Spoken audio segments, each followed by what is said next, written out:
নমস্কার বন্ধুরা, রিনাস কিচেন থেকে স্বাগত। আজকের ডিনারে আমি চিকেন ডাক বাংলো করে দেখাবো, সেটাই তোমাদের সঙ্গে শেয়ার করলাম। প্রথমে আমি 600 গ্রাম মতো চিকেন নিলাম, তারপরে 1.5 চামচ আদা রসুন বাটা ওর মধ্যে দিলাম, আর কাশ্মীরি লঙ্কা দিলাম 1 চামচ, আর হলুদ দিলাম 1 চামচ, আর 4 চামচ মতো টক দই দিলাম, আর সর্ষের তেল দিলাম বড় চামচের 2 চামচ মতো। এবার চিকেনটাকে ম্যারিনেট করে আমি 1 ঘন্টা ফ্রিজে রেখে দেবো। খুব ভালো করে মাখাতে হবে, মাখালে আদা রসুনের ইয়েটা আর এগুলো সব ভালো করে ভেতরে ঢুকে যাবে চিকেনের।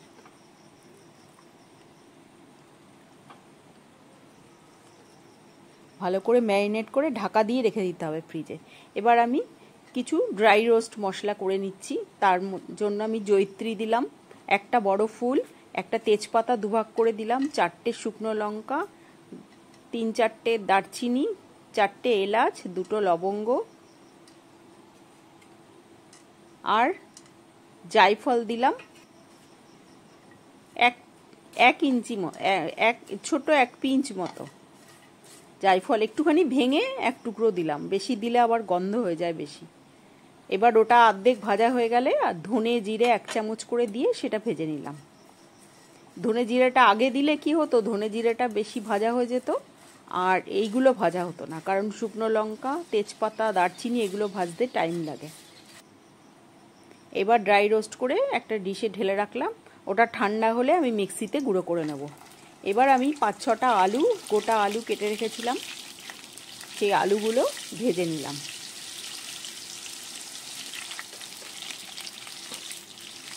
এই রান্নাটা আমি সাদা তেলে করেছি।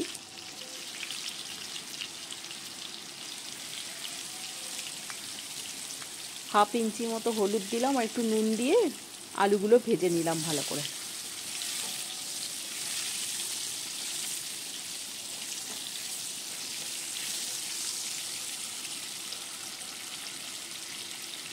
এই রান্নাটাতে ডিম লাগে,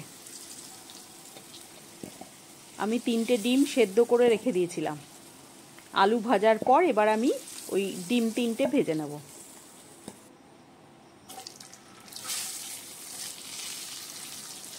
একটু হলুদ আর নুন ছিটিয়ে দিলাম।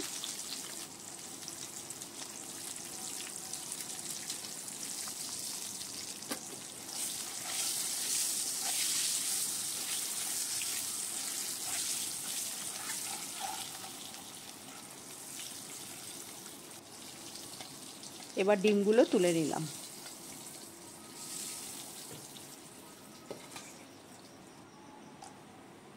এবার গোটা গরম মশলা ফোড়ন দিলাম, একটা এলাচ দিলাম, একটা দারচিনি, একটা লবঙ্গ, আর 2টো পেঁয়াজ, বড় সাইজের পেঁয়াজ আমি স্লাইস করে পাতলা পাতলা করে কেটে রেখেছিলাম, সেই পেঁয়াজ 2টো দিয়ে দিলাম।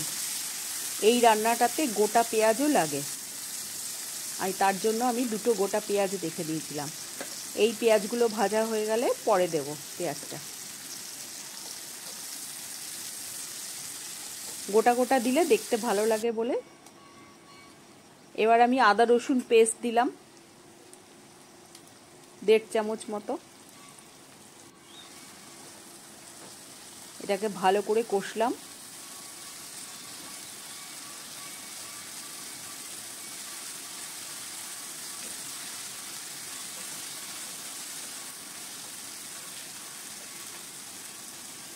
এবার ম্যারিনেট করা চিকেনটা দিয়ে দিলাম।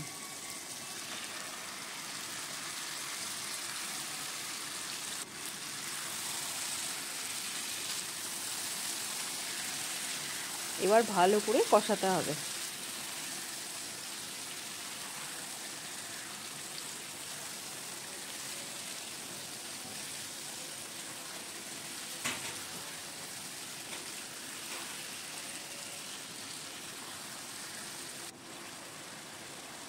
চারটে কাঁচা লঙ্কা চিড়ে চিড়ে দিয়ে দিলাম, আর এই বললাম 2টো পেঁয়াজ দেবো, 2টো গোটা পেঁয়াজ দিয়ে দিলাম, আর আলুগুলোও দিয়ে দিলাম, যে আলুগুলো ভেজে রেখেছিলাম। সব দিয়ে এবার কষাতে হবে। একটু কাশ্মীরি লঙ্কা দিলাম, আর নুনটা দেয়া ছিল না, কারণ নুন দিলে জল বেরিয়ে যায় বলে নুন দিয়ে আমি ম্যারিনেট করিনি। নুনটা এখন দিলাম, পরিমাণ মতো নুন, আর একটু চিনি দিলে ভালো হয়। আমি একটু চিনি দিয়েছিলাম, ওটা তোমাদের দেখানো হয়নি, খুব সামান্য হাফ চামচ মতো চিনি দিয়েছিলাম। চিনি ছাড়াও করতে পারো। এবার আমি যেই মশলাটা গুঁড়িয়ে রেখেছিলাম সেই মশলাটা দিয়ে দিলাম। এটার মধ্যে কিন্তু আমি কোনো ধনে জিরে কিছুই দিইনি, এই শুধু ড্রাই করে যে শুকনো খোলায় যেটা ভেজে নিয়েছিলাম সেই মশলাটাই দিলাম।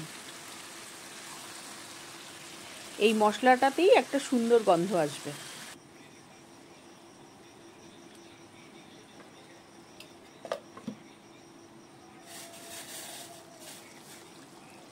এবার আমি গরম জল করে রেখেছিলাম পাশে, গরম জল দিয়ে দিলাম।